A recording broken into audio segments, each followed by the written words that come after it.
আসসালামু আলাইকুম বন্ধুরা, আমি এখন রান্না করব স্পাইসি চিকেন। এখানে টমেটো কেটে নিয়েছি, গাজর, পেঁয়াজ পাতা। এখানে আছে পেঁয়াজ বড় বড় করে কাটা, আলু এবং চিকেন। স্পাইসি যেহেতু নাম, ঝাল একটু বেশি হবে, দিয়ে দিচ্ছি মরিচের গুঁড়া, স্বাদ মতো লবণ, হাফ চামচ হলুদের গুঁড়া, গোলমরিচের গুঁড়া 1 চা চামচ, মুরগির মশলা 2 চা চামচ দেব, সামান্য টেস্টি সল্ট, 1 চা চামচ আদা রসুন বাটা, দিয়ে দিচ্ছি গুঁড়া দুধ, দিয়ে দিচ্ছি ঘি 1 চা চামচ, দিয়ে দিচ্ছি সামান্য সয়া সস। সব মশলা দেওয়া শেষ, এখন আমি সবগুলোকে মেখে নেব।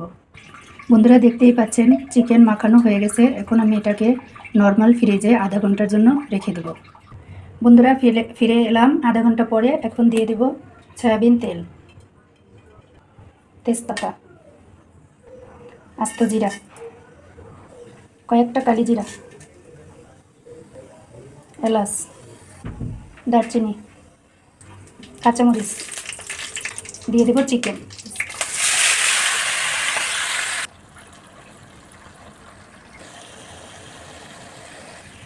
বন্ধুরা বিশ্বাস করেন, এত সুন্দর ঘ্রাণ ছুটছে, বলে বোঝাতে পারবো না। বন্ধুরা সবাই একটু বেশি বেশি করে কমেন্ট করে বলেন তো রান্নাটা কেমন হলো।